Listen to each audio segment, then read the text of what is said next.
समन्ता चक्रवालेषु अत्रा गच्छन्तु देवता सद्धम्मं मुनिराजस्स सुनन्तु सग्ग मोक्खदं धम्मස්සවන කාලෝ අයං බදන්තා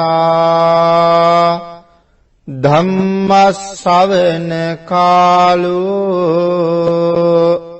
අයං බදන්තා ධම්මස්සවන කාලෝ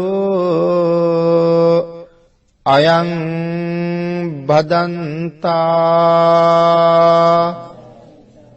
නමෝ තස්ස භගවතු අරහතු සබ්බ ධම්මේසු අප්පටිහත ඥානචාරස්ස දස බලදරස්ස චතුවේ සාරජ්‍ය විසරදස්ස සබ්බ සත්තුත්තමස්ස ධම්මිස්ස රස්ස ධම්ම රාජස්ස ධම්මස්සාමිස්ස තථාගතස්ස සබ්බඤුනෝ සම්මා සම්බුද්දස්ස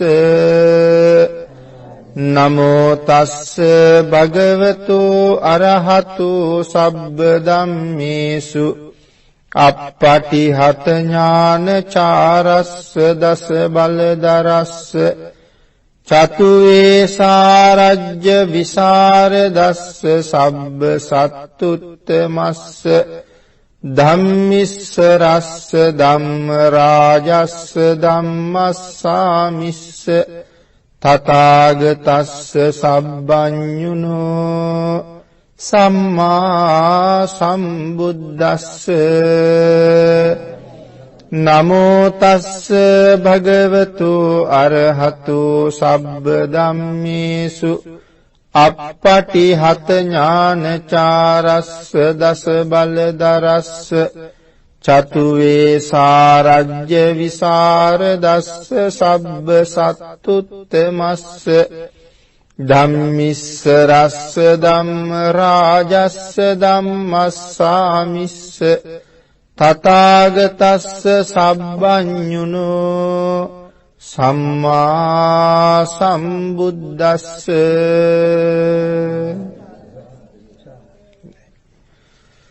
සද්ධර්ම ශ්‍රාවක කාරුණික ගුණගරුක බෞද්ධ පින්නතුනි බොහොම ශ්‍රද්ධාවෙන් යුක්තව මේ පින්වත් පිරිස සදී පැහැදී සූදානම් වෙන්නේ තථාගත ශාන්තිනායක සම්මා සම්බුදුරජාණන් වහන්සේ විසින් ලෝක සත්වයන් පිළිබඳව අනන්ත අප්‍රමාණ දයාවෙන් කරුණාවෙන් මෛත්‍රියෙන් යුක්තව අවබෝධ කරගෙන දේශනා කොට වදාළ අති උතුම් ශ්‍රී සද්ධර්ම රත්නයෙන් අබමල් රේණුවකටත් වඩා අඩු බොහෝම පුංචි කොටසක් දේශනා කරවගෙන ධර්ම ගෞරවය පෙරදරි කරගෙන දේශනාගත ධර්මයේ ශ්‍රවණය කරන්නත් එසේ ධර්ම ශ්‍රවණය කිරීමෙන් ලැබෙන අවවාද අනුශාසනා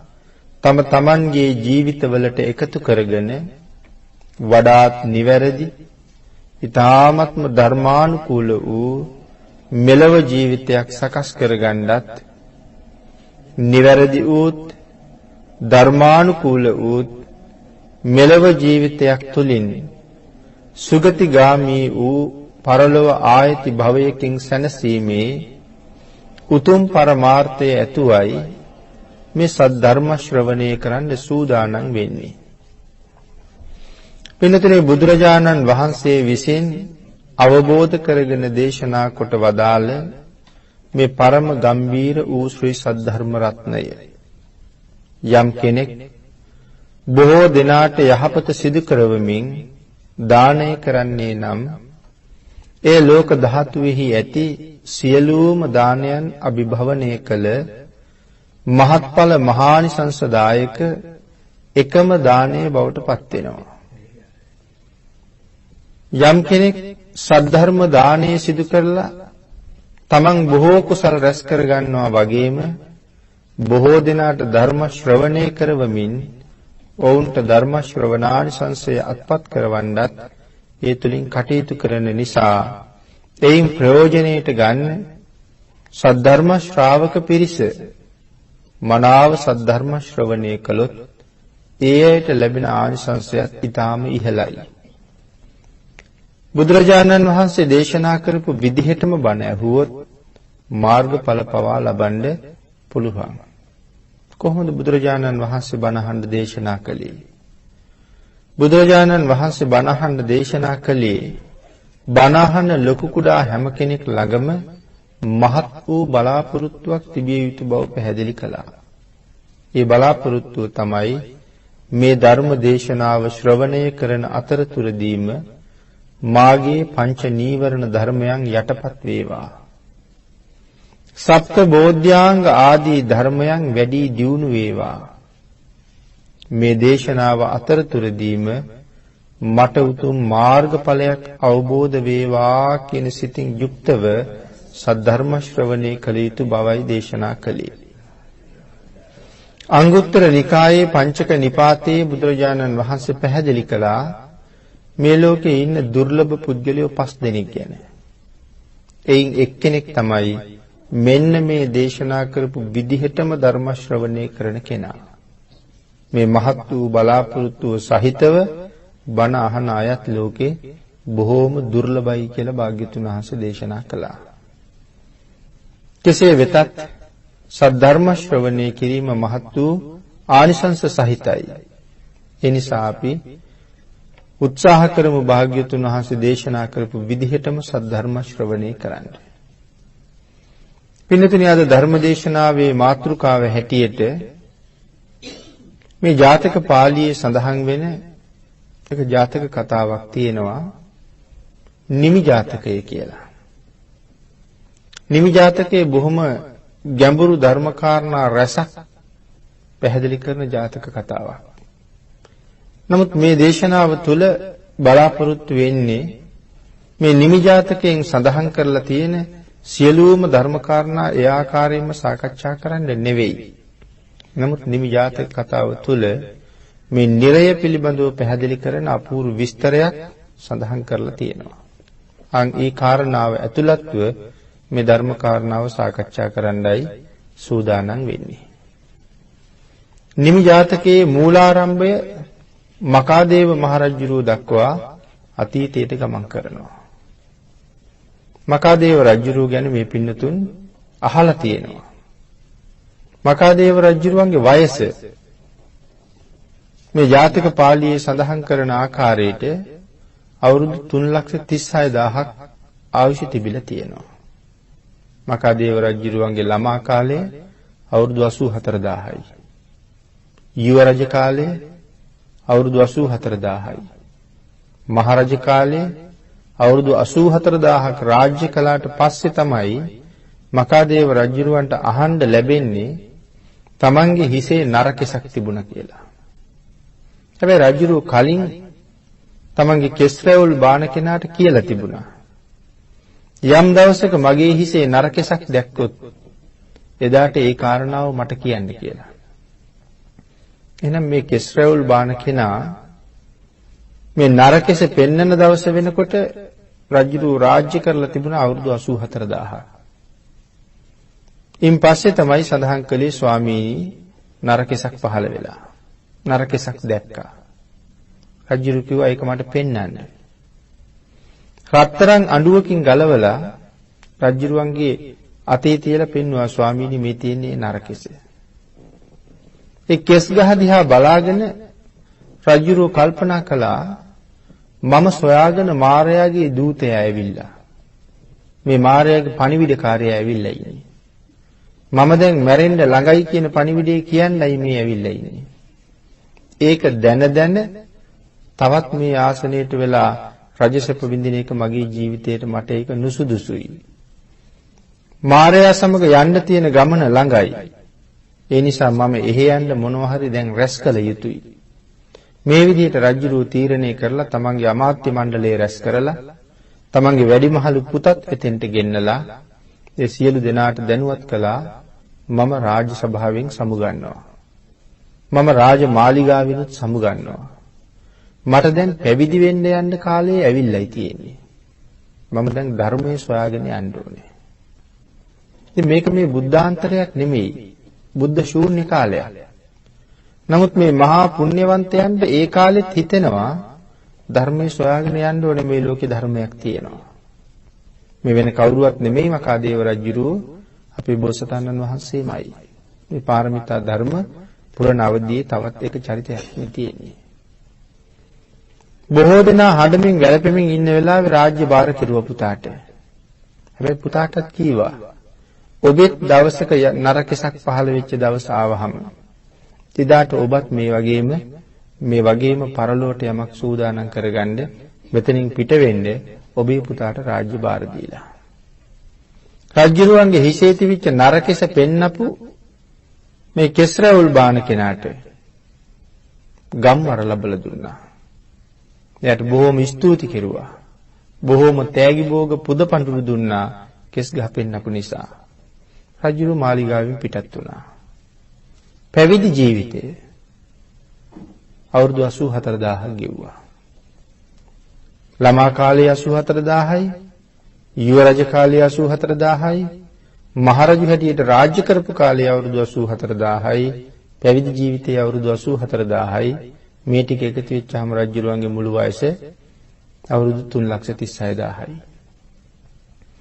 මකාදේව රජුරු මරණයටපත් වෙලා අර පැවිදි ජීවිතය තුළ අභිඥා ලැබලා තිබ්බා. පංච අභිඥා අෂ්ට සමාපatti දක්වා ධ්‍යාන බල උපදවලා ඒ ධ්‍යානයන්ගෙන් නොපිරිහි කටයුතු කරපු නිසා මරණයෙන් පස්සේ ඉපදෙන්නේ බඹලොව.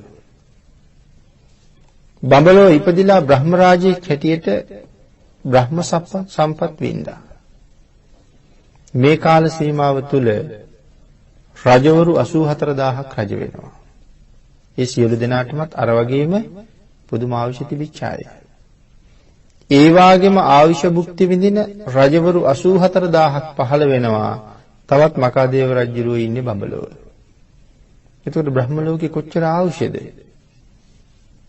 දිව්‍ය ලෝකේ නම් චාතුම් මහරජකේ ආයුෂ මනින්නේ ලක්ෂ ගණන් වලින්. මනුස්ස වර්ෂයෙන් අවුරුදු ලක්ෂ 90ක් ආයුෂ තියෙනවා චාතුම් මහරජකේට. එතනින් එහා දිව්‍ය ලෝක පහේම ආයුෂ අවුරුදු කෝටි ගණන් වලින් සඳහන් කරන්නේ. එතනින් ඉහළ තියෙන බ්‍රහ්මතල වල ආයුෂ කල්ප ගණන් වලින් සඳහන් කරන්නේ. ඒ නිසා අති දීර්ඝයි බ්‍රහ්ම ලෝකයේ ආයුෂය. මේ 84000ක් රාජ පරම්පරාවේ 83998 දෙනෙක්ම තමන්ගේ හිසේ නරකෙස් දැක දවසේ රාජ්‍ය අතහැරලා යන්න ගියා. හැබැයි රජවරු දෙන්නෙක් එහෙම ගියේ නෑ. 84000න් දෙන්නෙක් ඇරෙන්න අනික් සියලු දෙනාම ධර්මයේ හොයාගෙන පිටත් වුණා නරකෙස දැක්කට පස්සේ. බ්‍රහ්ම ලෝකයේ ඉඳලා මකාදේව රජුරු නිතර බලනවා මම ඇති කරලා ආපු යහපත් රාජ පරම්පරාව ඒ විදිහටම නොබිඳී පවතිනවද කියලා. මෙන්න මේ දෙන්නෙක් රාජ්‍ය අතහැරලා නොගිය නිසා රජුරු බ්‍රහ්ම ලෝකේ ඉඳලා කල්පනා කරනවා දැන් එහෙනම් ඒ යහපත් පරම්පරාව බිඳෙමින් පවතිනවා. දැන් ඒ ගුණධර්ම අතහැරෙමින් පවතිනවා. නමුත් මේ මගේ රාජවංශය දැන් ගුණධර්ම වලින් ඈත් වෙන්න හදනවා. මේගොල්ලෝ ගුණධර්ම වලින් ඈත් වෙන්න දීලා බෑ. නැවත මේගොල්ලෝ එකට එකතු කරලා අර ඈත් වෙවි යන ගුණධර්ම පරපුර මේගොල්ලොත් එක්ක ආපහු ගැට ගහන්න ඕනේ. කොහොමද ඒක කරන්නේ? බලන්න කොච්චර කල්යාණ මිත්‍රද කියලා. පාපයට බර වෙන්න හදනකොට නැවත පාපයෙන් වළක්වන්නයි මේ සූදානම. ඒ නිසා බඹලොවින් චුත වෙලා ඇවිල්ලා මේ රජ කෙනෙකුගේ බිසවකගේ කුසේ පහළ වෙනවා. පහළ වෙලා නියම වයස් ගෙවිලා මනුස්ස ලෝකේ ඉපදුනාට පස්සේ රජුරු නිමිත්ත පාඨකයෝ ගෙනලා පුතාට නම් තබන උත්සවයේ සහ මේ කාරණා සංවිධානය කරලා තිබුණා. එදා ආපු නිමිත්ත පාඨකයෝ රජුරවන්ට කියනවා මහරජය මේ ඉපදලා ඉන්නේ බොහොම පුණ්‍යවන්ත කෙනෙක්. මේ කුමාරයා දවසක ඔබතුමාගේ රාජවංශයේ ගොඩ ගන්න කෙනෙක් මේ ඇවිල්ලා ඉන්නේ. මේ වෙන කවුරුවත් නෙමෙයි ඔබේ රාජ පරම්පරාවේ ආදිමුත්තණුවන් මේ ඇවිල්ලා තියෙන්නේ. එදා එතුමා ඇති කරලා ගියපු යහපත් රාජ පරම්පරාව අද බිඳෙයි. ඒ රාජ පරම්පරාව බිඳෙන්න නොදී ආරක්ෂා කරන්නයි මේ ඇවිල්ලා තියෙන්නේ. එතකොට රජුරු ආවේ නිම්වලලු දෙකක් එකතු කරන්න. යහපත් රාජ පරම්පරාවයි ක්‍රමක්‍රමයෙන් අයහපතට ගමන් කරන්න හදන පිරිසයි මේ දෙගොල්ල නැවත එකතු කරන්න තමයි ආවේ. ඒ නිසා සඳහන් කරනවා මේ නිම්වලලු දෙකක් ගලපන්න ආපු නිසා රජුරවන්ට නිමි කියලා නම තිබ්බා කියලා. නිම්වලලු ගලපපු නිසා නිමි රජුරු. නිමි රජුරුත් නිසි කාලේ රාජ්‍යත්වයට පත් වුණා. තමන්ගේ තාත්තා අවුරුදු 84000ක් ආයුෂ ඉතුරු වෙලා තිනකොට පැවිදිකම හොයාගෙන ගියාට පස්සේ තමයි නිමි කුමාරයාට රාජ්‍ය හම්බුනේ. නිමි කුමාරයා බොහොම හොඳට සිල් රැක්ක කෙනෙක්. මේ බුද්ධාන්තරයක් නෙමෙයි. බුද්ධ ශූන්‍ය කාලයක්මයි. ඒ වගේම දාන ආදී පින්කම් මහ ඉහළින් කෙරුවා. සඳහන් කරනවා රාජ්‍යයට ඇතුල් වෙන ප්‍රධාන දොරටු 4 දානශාලාවල් 4ක් තියෙනවා. රාජ්‍ය මැද්දේ එක දානශාලාවක් තියෙනවා. එක දවසකට එක දානශාලාවකින් කහවණු ලක්ෂයක් වටිනා දේවල් දන් දෙනවා. එතකොට දානශාලා පහේම දවසකට කහවණු ලක්ෂ 5ක් වියදම් කරනවා දානීය උදෙසා. නගරේ හදාපු විශාල ශාලාවක්. මේ ශාලාවේ බොහෝ බඩු බාහිර ආදී ගොඩ ගහලා තියෙන රංග රිදී මුතු මැණික් අවශ්‍ය හැම දෙයක්ම ගොඩ ගහලායි තියෙන්නේ. මේ ශාලාවල වලින් දන් දෙන්නේ දුප්පත් අයට විතරක් නෙමෙයි. දුප්පත්ද පොසත්ද කියලා ભેදයක් නැහැ. කැමැති කෙනෙක් කැමැති විදිහට ඇති තරම් අරගෙන යන්නයි ඉඩ තියලා තියෙන. සීමා සහිත නැහැ. අහවල් දෙය මැණික් ගල් දෙනවා නම් මැණික් ගල් 5යි දෙන්නේ. රත්තරන් දෙනවා නම් රත්තරන් මෙච්චරයි දෙන්නේ. අශ්වය දෙනවා නම් එක්කෙනෙකුට එක්කෙනයි දෙන්නේ. එහෙම දෙන්නේ නැහැ. අශ්වය 10ක් ඉල්ලනවා නම් අශ්වය 10යිම දෙනවා. අශ්වය 20ක් ඉල්ලනවා නම් අශ්වය 20ම දෙනවා. මැණික් ගල් සේරුවක් විතර ඉල්ලනවා නම් මැණික් ගල් සේරුවම දෙනවා. ඔච්චර ගන්න එපා අනික් අයටත් ඕනෙනි කියලා කවදාවත් කියන්නේ නැහැ. සඳහන් කරනවා අරුණ නැගිච්ච මොහොතේ ඉඳලා හිරු බැස යන මොහොත දක්වාම සිව් දිශාවෙන් ඇවිල්ලා මේ දාන ශාලාවල් වලින් අරගෙන යනවා. රාත්‍රියේට පහන් දැල්වලයි තියෙන්නේ. රාත්‍රියේ අඳුර වැටුන තැන ඉඳලා අරුණ නැගෙන තුරුත් රාත්‍රියේත් ඇවිල්ලා මිනිස්සු අරගෙන යනවා. මෙහෙම දන් දුන්නා. සඳහන් කරනවා මේ කාලේ රජ්ජුරුවොත් එක්ක හිටපු රාජ්‍යයේ රටවැසියන්ට දන් දෙන්නත් සිල් රකින්නත් රජ්ජුරුව පුරුදු කළා. මෙන්න මේ නිමි රජ්ජුරුවන්ගේ කාලේ අපායවල් වේලෙන්න පටන් ගත්තද කියලා හිතෙනවා. නිරයට යන පිරිස බොහොම අඩු වෙන්න පටන් ගත්තා. සුගතියට යන පිරිස වැඩි වෙන්න පටන් ගත්තා. ඒ නිසා දෙවි ලෝක පිරෙන්න පටන් ගත්තා. නිරන්තරයෙන් දෙවියෝ එහි පහළ වෙනවා. ඉතින් මේක මහ පුදුම ආශ්චර්යයක්. මේක බුද්ධ ශූන්‍ය කාලයක්. එතකොට ඒ කාරණාවෙන් අපිට සාකච්ඡා කරනවා නම් කරුණු කාරණා රැසක් එකතැන නතර වෙලා තව සාකච්ඡා කරන්න තියෙනවා. එක කල්යාණ මිත්‍රයෙක් එක සත්පුරුෂයෙක් ලෝකයට පහළ වුණාට පස්සේ තව කී දෙනෙකුට යහපත උදා කරන්න පුළුවන් වෙනවද කියන කරුණුත් මේ යටතේ බොහොම අපිට හිතන්න තියෙනවා. කෙසේ වෙතත් නිරන්තරයෙන් දිව්‍ය ලෝකේ ඉන්න දෙවිවරු නිමි රජුරු පිළිබඳව කතා කරනවා. සක් දෙවිඳුත් එක්ක බොහෝ විට දෙවිවරු නිමි රජුරු ගැන කියනවා. මෙහෙම දන් දීදී සිල් රකිමින් කටයුතු කරන නිමි රජුරු එක දවසක් තමන්ගේ මාලිගාවේ උඩුමහන් තලාවට වෙලා කල්පනා කළා මේ ලෝකේ දානය උතුම්ද එහෙම නැත්නම් බ්‍රහ්මචර්යාව උතුම්ද කියලා. රජුරන්ට මේක විසඳගන්න සෑහෙන අපහසු වුණා. ඒ නිසා රජු හරියට කල්පනා කළා දානයේද උතුම් බ්‍රහ්මචර්යාවද උතුම්. මේක විසඳ ගන්න රජුරෝ බොහෝම වෙහෙසෙමින් කටයුතු කරන කල්පනා කරන මොහොතක ශක්‍ර දේවේන්ද්‍රයන් වහන්සේට මේක දැනුණා. පාණ්ඩු කම්බල ශෛලාසනයේට රත් වුණා. ඒ නිසා කල්පනා කළා මොකද්ද හේතුව? නිමි රජුරෝ මෙන්න මේ කාරණාව විසඳ ගන්න කල්පනා කරනවා. ශක්‍ර දේවේන්ද්‍රයන් වහන්සේ දෙව්ලොවින් චුත වෙලා නිමි රජුරුවන්ගේ ඉදිරිපිට පහළ වුණා. ඒ වෙලාවේ ඇහුවා කවුද කියලා. ඒ වෙලාවේ සඳහන් කළා මහරජ දෙදෙව් ලෝකයට අධිපති ශක්‍ර දේවේන්ද්‍රයා මමයි. කුමක් සඳහා ඔබ මෙහි පැමිණියාද? මහරජ ඔබේ හිතේ මේ වෙලාවේ තියෙන ගැටලුව විසඳලා දෙන්න මම මෙහි ආවා. ගැටලුව තමයි දානීය උතුම්ද බ්‍රහ්මචර්යාව උතුම්ද? ශක්‍ර දේවේන්ද්‍රයන් වහන්සේ සඳහන් කරනවා මහරජ දානය බොහොම උතුම්. දන් දෙන්න ඕනේ. දාන ආදී පින්කම් කරන්න ඕනේ. ඒක අත්‍යවශ්‍ය දෙයක්. කවදාවත් දන් දෙන එක නවත්තන්න එපා. නමුත් මහරජ මේ ලෝකේ දානයට වඩා බ්‍රහ්මචර්යාව උතුම්. දානයට වඩා බ්‍රහ්මචර්යාව උතුම්.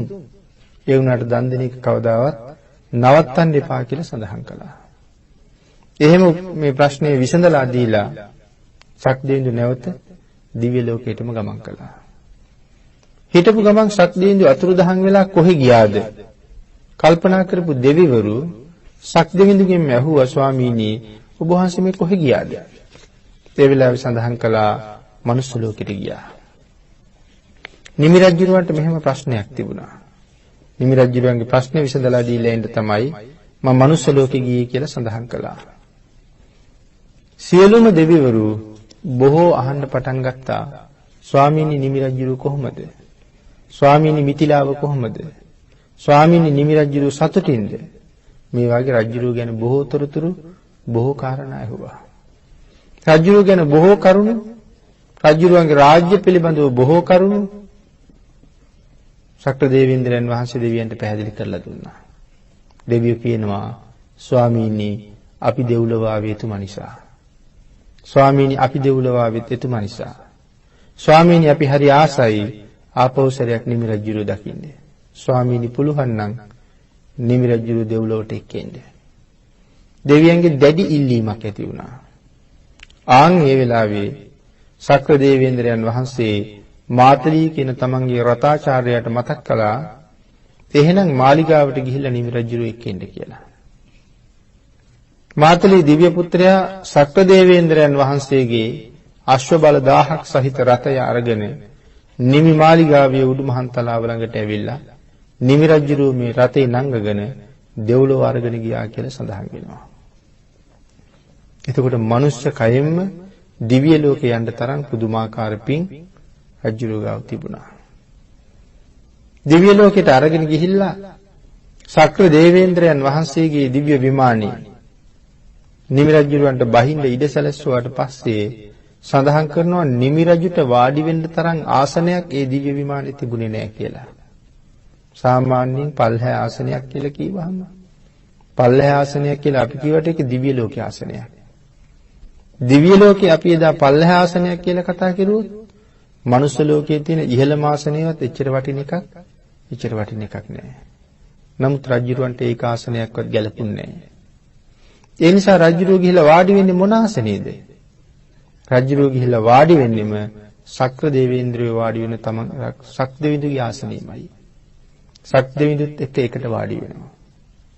ශක්දෙවිඳු බොහෝම සතුටින් රජුරවන්ට දිව්‍යමය කාමයේ පෙන්නලා ආරාධනා කළා මහරජ මේ කැමැති විදිහට මේ කාම සම්පත් භුක්ති විඳින්න කියලා. නිමි රජුර සඳහන් කළා ශක්දෙවිඳුනි ණයට ගත්ත සම්පත් හා සමාන මේ කාම සම්පත් වලට මම කවදාවත් ප්‍රිය කලේ නැහැ, රුචි කරන්නේ නැහැ. මම මේ දිව්‍ය ලෝකෙට වෙලා ඉන්න කැමතිත් නැහැ. ආරාධනා කරපු නිසා රතයක් එවලා තිබුණ නිසා මෙහෙ ආව මිසක් නැත්තම් මනුෂ්‍ය කයෙන් මෙහෙ එන්න මගේ කිසි බලාපොරොත්තුවක් තිබුණේ නැහැ. එන්න කියපු නිසා යාවේ ආවත් මම මනුස්ස ලෝකයේ දවස් 7කට වඩා මෙහෙ ඉන්නේ නැහැ. මාව ආපහු ගෙනහිල්ලා මගේ රාජ්‍යයට මැරලන්න ඕනේ. දවස් 7ක් මනුස්ස ලෝකේ දවස් 7ක්. නිමි රජුරෝ මේ ශක්‍ර දෙවියන්ගේ දිව්‍ය සභාවේ අනික් දෙවිවරු මුණ ගැහිමින් කටයුතු කළා. දින 7කට පස්සේ නැවත යන්න පිටත් වුණා. හැබැයි දිව්‍ය ලෝකයේ අසිරිය බොහොම හොඳට දැක්ක බැලුවා. මේ යන අතරේ තමයි මාතලී සඳහන් කරන්නේ ස්වාමීනි දෙව්ලොව බැලුවා. ස්වාමීනි නිරයත් බලාගෙන මේ යමුද? ඒ වෙලාවේ සඳහන් කළා එහෙනම් යමු. සුගතිය බැලුවා දුගතියත් බලමු. ඉතින් මේ නිවි ජාතක කතාවේ මාතලී කියන දිව්‍ය පුත්‍රයා නිමි රජුරුවන්ව අඬ ගහගෙන යනවා මේ එක එක නිරයන් ගාවට. මේ අරන් ගිහිල්ලා තියෙන නිරයන්ගෙන් හුඟක් නිරයන් ඔසුපත් නිරයන්. ඒ කියන්නේ පුංචි පුංචි අපායවල. අපේ බුදුරජාණන් වහන්සේ නිරය පිළිබඳව කරුණු දේශනා කරලා තියෙනවා. නිරය පිළිබඳව කරුණු දේශනා කරපු සූත්‍ර දෙකක් ප්‍රධාන සූත්‍ර දෙකක් තමයි මජ්ක්‍ධිම නිකායේ තියෙන බාලපඬිත සහ දේවදූත කියන සූත්‍ර දෙක. මේ සූත්‍ර දෙකෙන් නිරය පිළිබඳව කරුණු සඳහන් කරලා තියෙනවා. බුදුරජාණන් වහන්සේ පිළිබඳව අප්‍රමාණ ශ්‍රද්ධාවක් තියෙන කෙනෙක්. බුද්ධ රත්නයේ සැක නැතුව පිළිගන්න කෙනෙක්. එහෙම පිළිගන්න කෙනෙකුට විතරයි මේ ලෝකේ බෞද්ධ කියන මේ උතුම් කිරුළ හම්බ වෙන්නේ. එහෙනම් භාග්‍යතුන් වහන්සේගේ පිළිබඳව ශ්‍රද්ධාව තියෙන කෙනා තමයි බුදුරජාණන් වහන්සේගේ මේ දේශනාව ඊටාම නිවැරදි බව මනාව අවබෝධ කරලා තේරුම් ගන්න. අන්න ඒ නිසා බුදුරජාණන් වහන්සේ නිරය පිළිබඳව ලෝකයට කරුණු දේශනා කළා. සර්වඥතා ඥාණයෙන්ම දැකලා තමයි භාග්‍යතුන් වහන්සේ දේශනා කරලා තියෙන්නේ මේ ලෝකෙ මේ නිරය කියන ධර්මතාවය කොහොම දෙයක්ද කොයි ආකාරයේ තැනක්ද කියන කාරණාව ඊටාම දුක් සහිතයි. නිරය පිළිබඳව මේ අය අහලා තියෙනවා. ඊටාම දුක් සහිතයි. නිරය ලෝක ප්‍රධාන වශයෙන් 8යි. ප්‍රධාන අපායවල මහා අපායවල 8යි. ඊට අමතරව පැහැදිලි කරනවා මේ එක ප්‍රධාන අපායක් වටේට පුංචි පුංචි අපායවල 16ක් තියෙනවා. ලොකු එකක් වටේට පොඩි ඒවා 16ක් තියෙනවා. ආන් ඒ පොඩි ඒවාට තමයි ඔසුපත් නිරයන් කියලා සඳහන් කරන්නේ. ඔසුපත් නිරය. එතකොට ඔසුපත් නිරයන් 16 වරක් 8 128යි. ප්‍රධාන 8යි 136යි. ඔක්කොම නිරයන් ප්‍රමාණය 136ක් පිළිබඳව සඳහන් කරනවා. එහෙමනම් මේ නිරයන්ගේ තියෙන අප්‍රමාණ දුක්ඛන්දරාව බුදුරජාණන් වහන්සේ වෙන වෙනම පැහැදිලි කළා. එහෙමනම් මාතලී නිමි රජුරුවන් වරගෙන යනවා වේතරණිය කියන ඔසුපත් නිරේ ගාවට. වේතරණිය කියලා කියන්නේ ගඟක්. ඒ ගඟේ තියෙන ලුණු වතුර. මේ ගඟ හැම වෙලාවෙම දුන් දදා පැහෙනවා. ගඟේ වතුර හැම වෙලාවෙම පැහෙනවා. මේ පැහෙන ගඟේ තියෙනවා නෙළුම්. කොළ සහ නෙළුම් කොළ ජලතලයේ මත හොඳට වැවිලා තියෙනවා. එතකොට ඇයි මේ ගඟට වේතරණී කියලා කියන්නේ? මේ ගඟේ ඉවුරේ තියෙන වේවැල්. අපි වේවැල් ගැන අහලා තියෙනවා, වේවැල් දැකලා තියෙනවා. වේවැල් වල කටු තියෙනවා. මේ වේවැල් කටු කෙරවලින් ටිකක් නැමිලයි තියෙන්නේ. දැන් එතකොට මේ වේවැල් වල කටු කොච්චර දිගයි කියලා සඳහන් කරනවද? සඳහන් කරනවා මේ වේ කටු අඟල් 16ක් විතර දිගයි කියලා. එක කටුවක් අඟල් 16ක් විතර දිගයි. කෙරවලින් නැමිලා තියෙනවා. යමපල්ලු නිරිසත්තු අරගෙන ගිහිල්ලා මේ ගම් යූරේ බිම දාලා ගහලා තලලා පොඩි කරනවා. මැරෙනවද ඒ වුණාට? මැරෙන්නේ නැහැ. අකුසලයේ තියෙන නිසා කොච්චර ගැහුවත් කොච්චර පොඩි කෙරුවත් මැරෙන්නේ නැහැ. ඊට පස්සේ හොඳටම ගහලා තලලා පොඩි කරලා හෙල්ලෙන් අයින්නවා. හෙල්ලෙන් ඇනලා මේ නිරිසත්තු උස්සලා විසි කරනවා. අර අපි පොල් අහුලන්න ගියාම අර උල් ආයුධයකින් ඇනලා පොල් ගෙඩි අරගෙන ඈතට විසි කරනවා. ඒ වගේ හෙල්ලෙන් ඇනලා උස්සලා ඉහළට විසි කරනවා. ඒ විසි කරාම මේ නිරිසත්තු ඉහළින්ම ගිහිල්ලා වැටෙන්නේ අර වේ පඳුරු උඩට. ඒ වැටුනහම අර කටු වල ඇමිනෙනවා. මේ පැත්තෙන් ඇනුනහම අනිත් පැත්තෙන් මතුවෙනවා.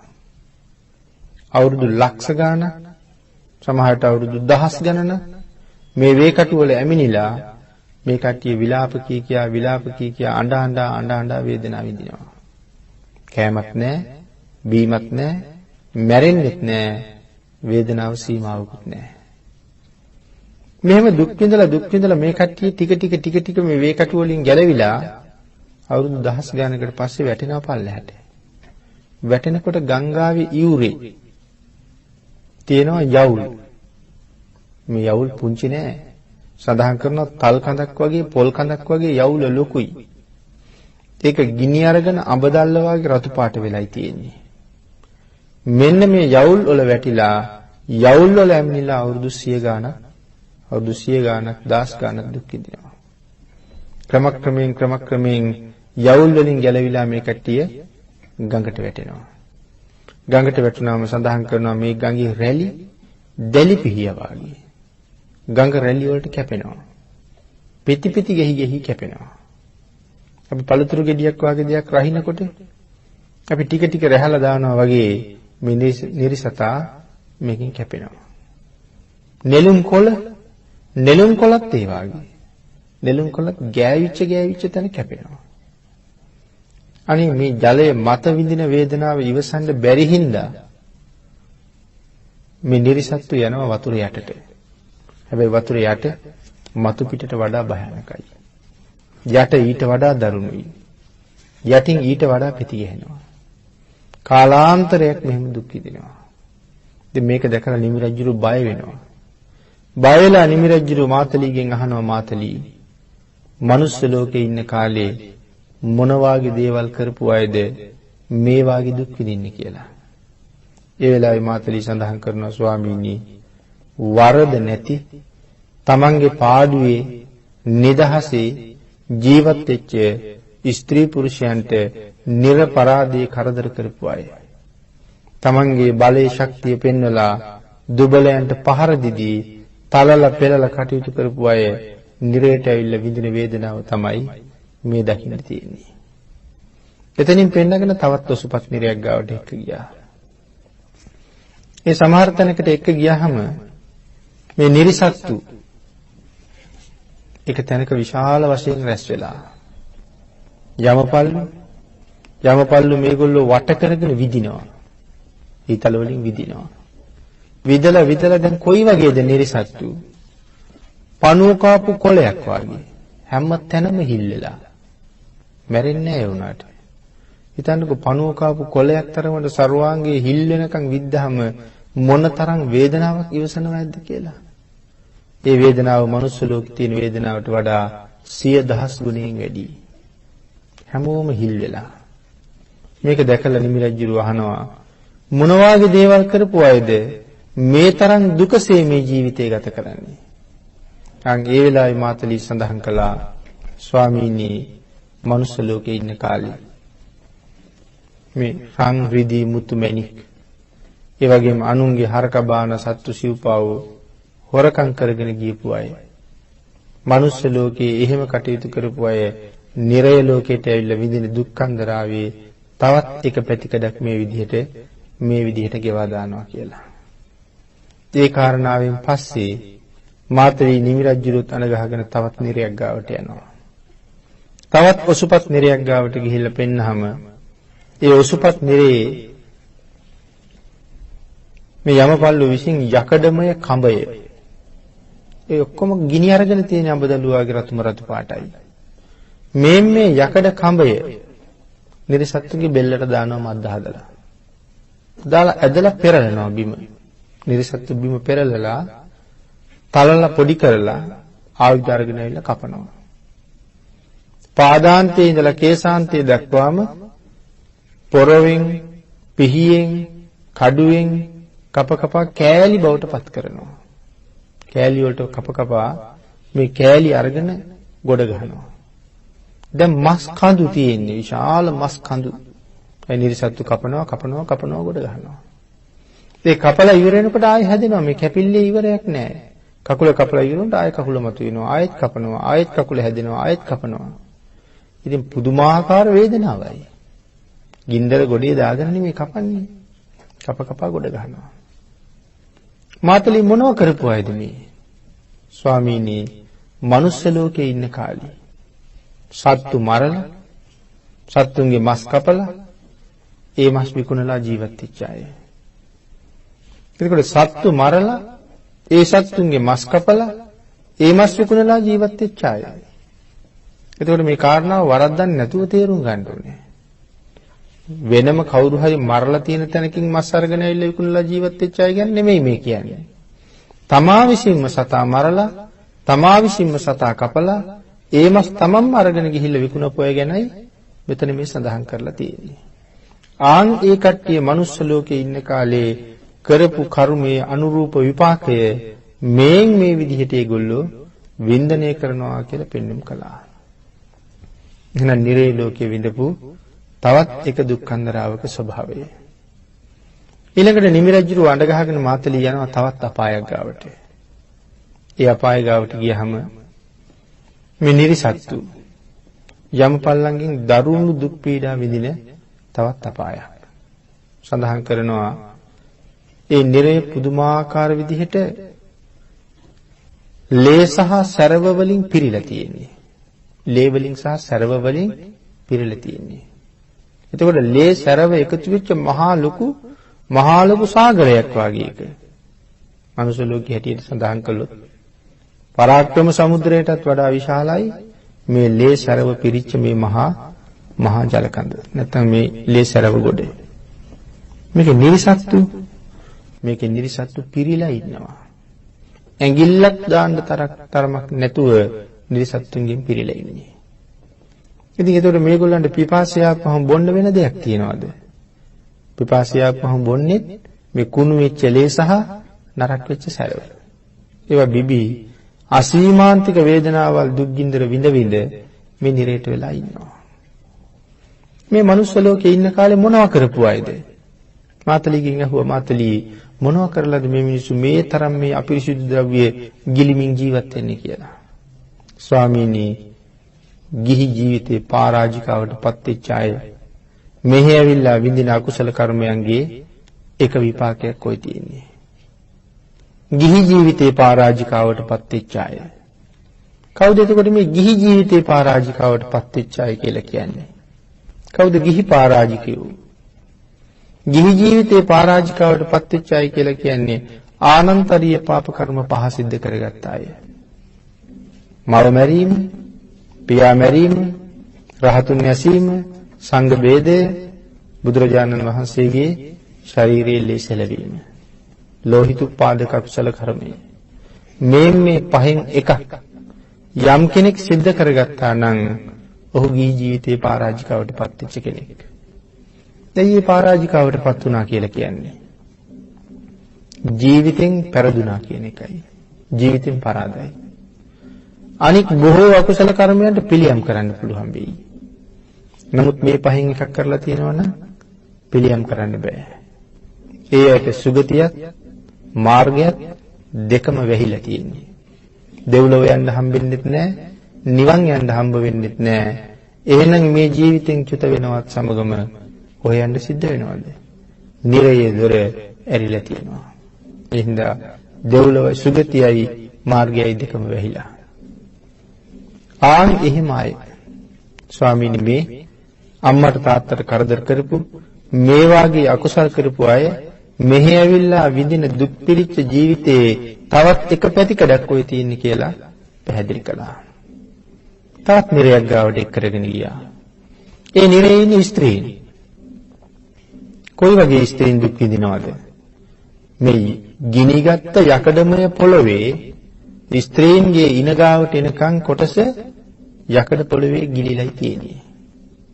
අඹ දැල්ල වගේ රත් වෙච්ච යකඩ යට ගිලිලා තියෙන පිච්චෙන වැටකොටු වලින් දුම් දදා පිච්චෙනවා.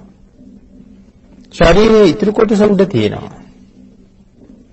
මේගොල්ලෝ වටපිට බලනකොට ඇහෙනවා හෙන හඬ පුපුරනවා වගේ මහා සද්දයක් ඇහෙනවා. අති භයානක හඬක් ඇහෙන්නේ. ටික වෙලාවක් යනකොට මේ ඇයිට පේනවා විශාල ගලක්. සතපුම් ගණනක් දිග පල්ල විශාල ගලක් තමන් දිහාට රෝල් වෙවි එනවා.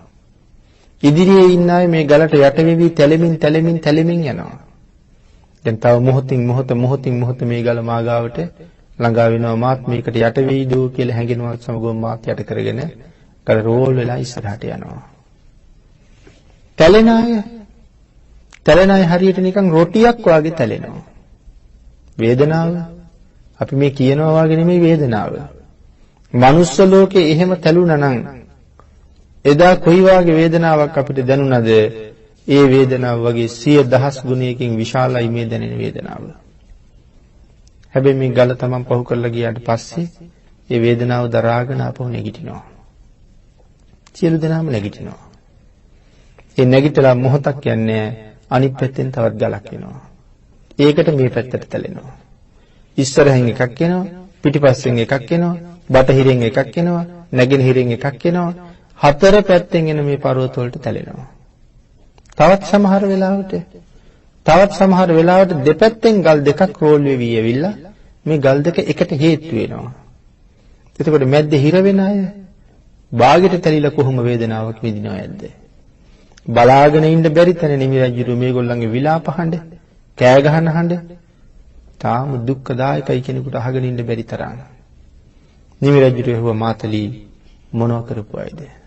ස්වාමීනි, මනුස්ස ලෝකේ ඉන්න කාලේ තමන් ආරක්ෂා කරන, තමන් රැක බලා ගන්න, තමන් පෝෂණය කරන, තමන්ගේ අවශ්‍යතා සියල්ලම සම්පූර්ණ කරලා දෙන ස්වාමි පුරුෂයෙක් තමන්ට ඉන්නකොට ඒ ස්වාමි පුරුෂයා අතහැරලා තවත් වෙනත් පරපුරුෂයන් සමග කායික සම්බන්ධතා ගොඩනැගූ අය නිරේට ඇවිල්ලා විඳින දුක්ඛන්දරාවේ එක අනුරූප විපාකයක් තමයි ස්වාමීනි ඔය දකින්න තියෙන්නේ කියලා සඳහන් කළා. තවත් නිරයක් ගාවට එක් කරගෙන ඒකේ ඉන්නේ පිරිමි අය. විශාල ගිනි අඟුරු වලක් තියෙනවා. යමපල්ලන් විසින් මේ නිරිසත්තු කකුල් දෙකෙන් උස්සලා අරගෙන අර මඩක ඉන්නක් හිටවනවා වගේ. අර ගිනි අඟුරු වලේ අයින්නවා. කකුල් දෙකෙන් අල්ලලා ඔළුව අයින්නවා ගිනි අඟුරු වලේ. ඉනගාවට එනකන් හිසේ ඉඳලා කොටස ගිනි අඟුරු වලේ යට යනවා. ඉනගාවට ඉතුරු වෙලා කකුල් දෙක විතරක් උඩට දික් කරගෙන ඉන්නවා. අනික් ඔක්කොම තියෙන ගිනි අඟුරු වලේ යට.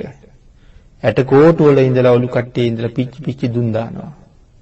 එහෙම දුන් දදා පිච්චෙනවා වුණාට මෙයා මැරිලාද ඉන්නේ? මැරිලා නෑ. ඒ වේදනාව විඳිනවා.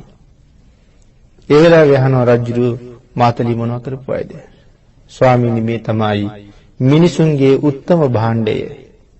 මේ ලෝකයේ ඕනෑම පුරුෂයෙකුගේ සියලු දේටම වඩා වටිනා තැන තමයි තමන්ගේ බිරිඳ.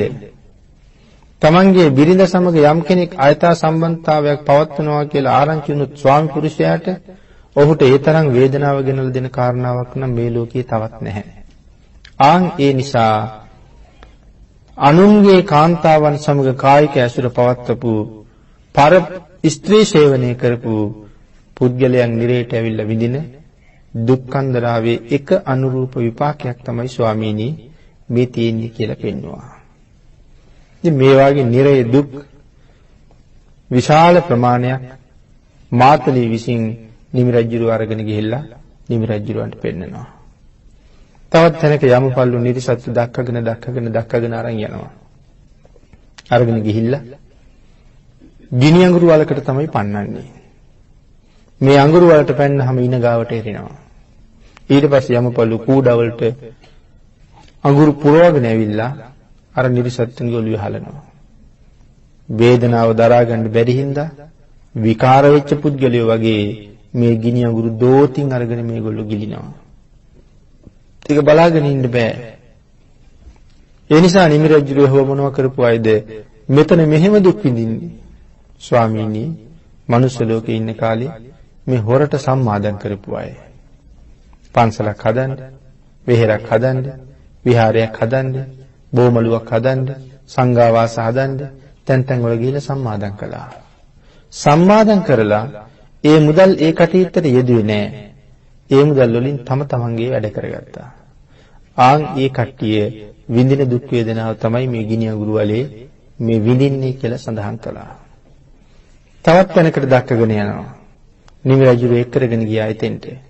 නිරිසත්තු පන්නගෙන ගිහිල්ලා අරගෙන යනකොට මේගොල්ලන්ට අවුරුදු කෝටි ගාණකින්වත් වතුර හම්බ වෙලා නැහැ. පුදුම පිපාසකින් ඉන්නේ. දාහය නිසා පිපාසය වැඩි. මේගොල්ලන්ට දකින්න හම්බ වෙනවා ගඟක්. නිල්ම නිල් පාට වතුර. සුදුම සුදු පාට වැලි. ගඟ යූර දෙපැත්තම කොළ පාට තනකොළ වැවිලා, ගස් බොහෝම ලස්සනට වැවිලා. ඊටාම සුවදායකයි. මේ පිරිසිදු ජල කඳ දැක්කට පස්සේ පිපාසය තවත් වැඩි වෙනවා. දුවගෙන ගිහිල්ලා වතුර බොන්න කියලා ගඟට පයින්නවා. ගඟට පැන්න ගමන් ගම් යූර ගිනි ගන්න පටන් ගන්නවා. වැලි ගිනි ගන්න පටන් ගන්නවා. එතකොට ගඟේ වතුර නිමෙන්න පටන් ගන්නවා. වතුර හිඳෙන්න පටන් ගන්නවා. වතුර හිඳි වතුර තිබ්බ තැන් වල ඉතුරු වෙනවා අඟුරු. මොන අඟුරුද තියෙනවා කියලා සඳහන් කරන්නේ බොල්. අපි 10 කන්දකට ගිනි තියහම කමති කොළ පාගලා බොල් කන්දට ගිනි තියහම ටික ඒක පත්තු වෙවි නිමිලා තියෙනවා වගේ පෙවුනට ඇතුලේ තියෙන ගින්දර. බොල් අඟුරු. දැන් වතුර නැහැ. නමුත් පිපාසය වැඩි නිසා ගඟට පැන්නේ. තවත් පිපාසය වැඩි වෙලයි තියෙන්නේ. දැන් මේගොල්ලෝ අර අඟුරු බොල් අඟුරු දෝතින් අරගෙන බොනවා. අඟුරු බොන්නේ මේ. මේක දැකලා දරා ගන්න බැරුව නිමිරජ්ජුරුව අහනවා මාතනි මොනව කරලාද මේ තරම් මේ අඟුරු බොන්නේ? ස්වාමීනි මනුස්ස ලෝකේ ඉන්න කාලේ හොඳ වී වලට බොල් වී කලවම් කරලා විකුණපු අය. මේ කරපු දේ අනුරූප විපාකයයි මේ විඳින්නේ. එනම් මේක විපාකයක් මෙතන සඳහන් කරලා තියෙන්නේ වී වලට බොල් කලවම් කරලා විකුණපු අය. ඉතින් මේක යටතේ තව බොහෝ දේවල් වලට සම්බන්ධයි දුක් විඳිනවා. වී වලට බොල් කලවම් කරා වගේ සමහර අය හාල් වලට ගල් කලවම් කරනවා. සමහර අය සීනි වලට වතුර දානවා. මේ ජීවිතයේ යම් ලාභයක් සුවයක් හොයන්න තව කෙනෙකුට දුකක් වේදනාවක් අත්පත් කරලා දුන්න අය නිරේට ගිහිල්ලා විඳින දුක් කන්දරාවයි මේ තියෙන්නේ. ඉතින් මේ විදිහට නිමි රජුරවන්ට බොහෝ කරුණු පෙන්නනවා. මේ කාරණා මේ විදිහටම මනුස්ස ලෝකයේ සිද්ධ කරපු දේත් එක්ක අනුරූප විපාකය මේ නිමි ජාතකයේ තුල අපූර්වට පැහැදිලි කරලා තියෙනවා. නමුත් ධර්ම දේශනාවට තියෙන කාලය නිමා වෙලා නිසා අපි මීට වඩා ඒ කාරණාව සාකච්ඡා නොකර මනුස්ස ලෝකයේ ඉඳගෙන අපි මේ කරන හැම දෙයකටම කුසල කර්ම වලට කුසල විපාකයක් අකුසල කර්ම වලට අකුසල විපාකයකුත් තියෙන බව මනාව අවබෝධ කරගත යුතුයි. නිමි රජතුමා මේ කාරණාව දැකලා මනුස්ස ලෝකයට තවත් බොහෝ විදිහට මේ කරුණු පැහැදිලි කරලා දීලා ඒ අය පාපයෙන් වළක්වලා නිමි රජුව තමන්ගේ ආයුෂ කෙරවල කරලා නැවත ගිහිල්ලා බඹලව ඉපදුනා. එහෙමනම් මේ රජුරුවන්ගේ තිබිච්ච ධාර්මික බව සහ අබුද්ධෝත්පාද කාලයක සත්පුරුෂයෙක් වෙච්ච හැටිත් මනුස්ස ලෝකේ ඉපදිලා අපි කරන අකුසල් වලට අපට හම්බෙන විපාක වල තියෙන දුක් සහිත බවත් බොහොම කෙටියෙන් සාකච්ඡා කරමින් සකල ලෝක සත්වයාට මේ කාරණාව දැනුවත් කිරීම සඳහා සද්ධර්මයට කැමති සියලු දෙනා වෙනුවෙන් මේ ධර්ම දේශනාව බෞද්ධ රූපවාහිනියෙන් විසිරුවා හරිමින් මහත් වූ ධර්ම දානමය කුසලයක් රැස් කරගත්ත මේ පින්තුන් සියලු දෙනාටම නිර්වාණ අවබෝධය සඳහාම මේ කුසල් පාරමී වේවා කියලා ආශිර්වාද කරනවා. අද ධර්ම දේශනාවේ දායකත්වයේ කිරිබත්ගොඩ මාකුල පදිංචි රෙසිල්ඩා බුලත් සිංහල, මාලනී බුලත් සිංහල සහ රත්නපුර කැම්මන පදිංචි එච්.එම්. ජයවර්ධන, කේ.එල්. හීම්මැණිකේ සහ සුමනා දිසානායක යන මහත්ම මහත්මීන් විසින් උතුම් අරමුණ මිය පරලෝකීය පී.පී. සෝමාවතී මෑණියන්, පී.ජී. ලීලාවතී මෑණියන්, බී.එස්. සුමනදාස පියාණන්, ඩී. වාසනහාමි පියාණන්, කේ.එල්. ලොකු නිලමේ, එස්.එස්. රම්මල්හාමි, එච්.එම්. පුංචි මහත්මයා, කේ.ඩී. පුංචි මැණිකේ, ධර්ම ශ්‍රාවක සියලු දෙනාගේ නමින් මියගිය සියලුම ඥාතීන්ටත් නම් සඳහන් කරන්ට යෙදුන පවුලේ නිදන ප්‍රාප්තියටපත් වන සියලු ඥාතීන්ටත් පින් අනුමෝදන් වේවා.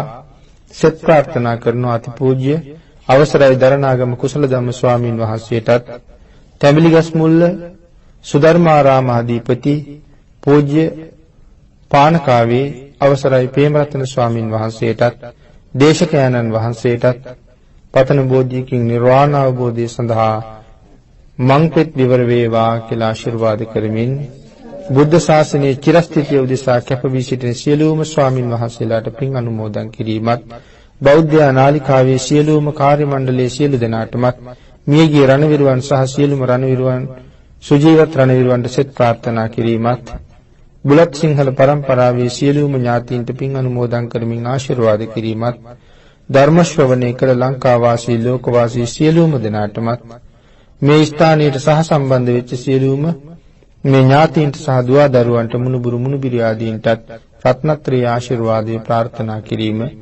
මේ පින්කමේ උතුම් පරමාර්ථයන් හැටියට දායක පිරිස සිහිපත් කරනවා. පින් අනුමෝදන් කළ සියලු දෙනාට පින් අනුමෝදන් වේවා. ආශිර්වාද කරපු සියලු දෙනාට රත්නත්‍රයේ ආශිර්වාදයෙන් නිදුක් බව නිරෝගී බව චිරජීවනයේ උදාපත් වේවා. අපි සියලුම දෙනාට ඊ타ම ඉක්මන් භවයක ඊ타මත්ම කෙටි කාලයකින් සුඛ සහගත ප්‍රතිපදාවෙන් ආර්ය සත්‍ය අවබෝධයෙන් සැනසෙන්නේ මේ මහා කුසලයේ පාරමිතාවක් වේවා කියලා ප්‍රාර්ථනා කරමු. ආකාශට්ඨා ච බුම්මට්ඨා දේවා නාග මහිද්దికා පුඤ්ඤන්තං අනුමෝදිත්වා චිරං රක්칸තු ලෝක සාසනං දේවෝ වස්සතු කාලේන සස්ය සම්පatti හෝතු ච පීතෝ භවතු ලෝකෝ ච රාජා භවතු ධම්මිකෝ